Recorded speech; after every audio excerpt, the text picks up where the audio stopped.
New intro. So much love and appreciation to those of you who have been with me for the 2 year period plus that I've been doing this. Thank you for showing your love and support to the channel. And to anybody else who is brand new to the platform and you would like to support the channel, also you can do it by way of Patreon, Anchor, the clothing store, and also the shoe shop that is listed in the comment description below. And again, thank you to any and all of you guys who have been here to support this channel during the 2+ year period. I wouldn't be able to do what I do every single day without you.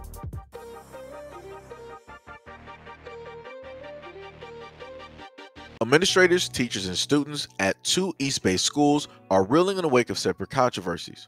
One involving students who appeared to mock the murder of George Floyd, and another involving a student who wore a certain white hooded robe at a school.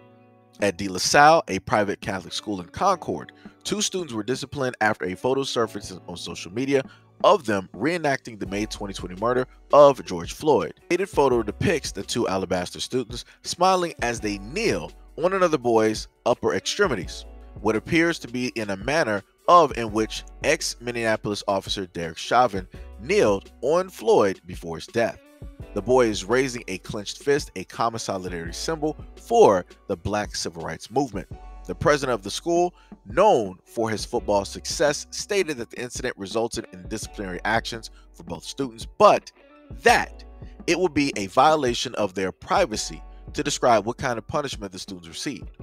Sent out two school-wide emails condemning the photo, which surfaced earlier this month, calling it out of steps with the school's mission and adding, controversies about race, inclusion, and belonging will require dialogue and learning, a presumption of goodwill, a willingness to be self-reflective and uncomfortable, and the recognition of each person's God-given human dignity. We have to handle the situation appropriately and will not share additional details about the consequences for the students as we wouldn't in any discipline matter. An internal email between teachers and De La Salle stated that the student leadership felt angry, disgust, and disappointment over the photo, and that listening circles and other workshops were scheduled as a response. Right, so as I stated to you guys before, this is basically what takes place when history is not taught.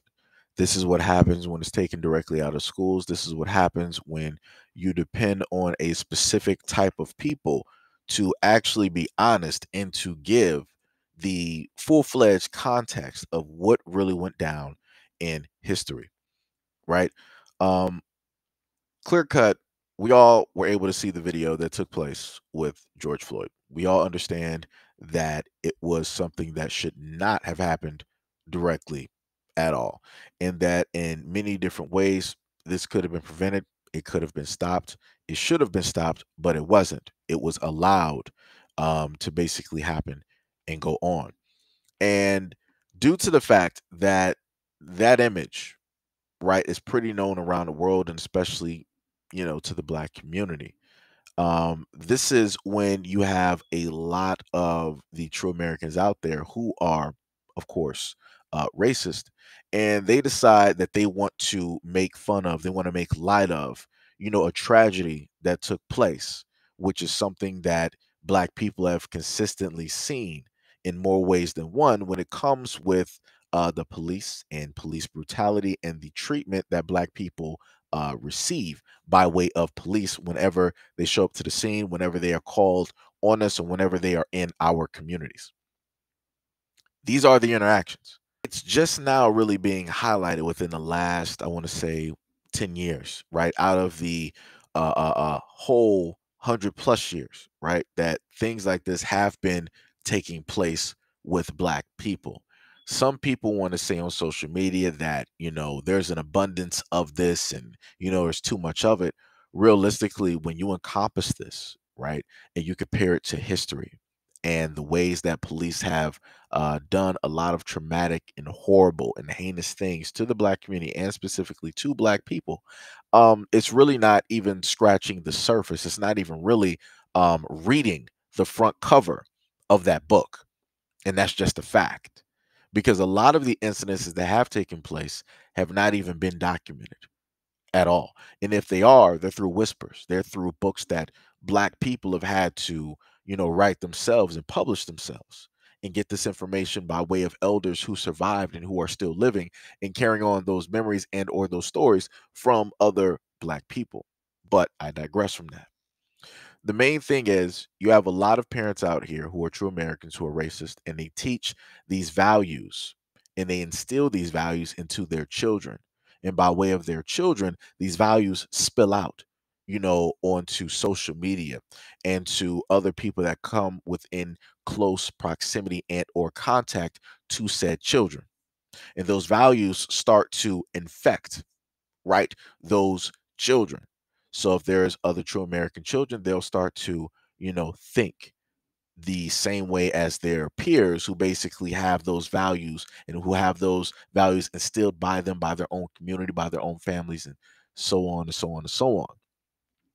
When that spills over to Black people, it starts to bring up a lot of trauma. It starts to bring up those shared experiences that we have always had or have seen by way of other Black people, right, in North America. And it starts to bring up a lot of hurt. And this is why they like to do this. This is why they like to play around and they want to do all of these things that really don't make any sense at all. But as I stated to you before, you can't erase what's within the DNA, right? So at the end of the day, Black people, this is when, you have to start creating your own schools. I'm going to just continuously keep saying this for every single video like a broken record because it's a fact. This is when you start homeschooling. This is when you start creating your own schools so that you can teach your kids the history and the things that you feel and that you desire for them to know and learn, on top of course, the basics of, reading, writing, and mathematics.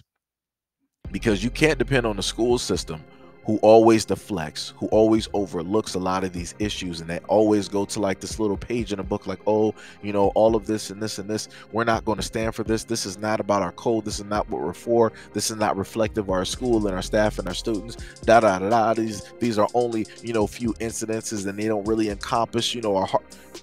Enough with all that. It's excuses. Because if they were really about trying to correct any of the things that were taking place, there would be no classes, there would be no teaching lessons, right?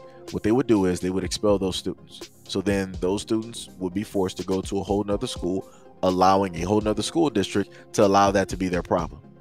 And then what they would do is actually teach the real history of the United States. But like I said before, they're not going to do that, nor can you depend on somebody who doesn't look like you to actually give real meaning, to actually give real truth, to actually give real value, and to actually be honest about how America started, where it was, where it is, and where it's going to continue to go in the future. But like I said, Black people, it's up to you. I'll continue to keep bringing these stories and to keep repeating myself over and over again up until I see the Black community as a whole actually pushing forward and getting things done instead of just sitting back and talking. But anyways, that's enough of me talking. So by all means, leave a comment if you agree or disagree directly in the comment section below. And as always, peace, love, and stay tuned for the next video.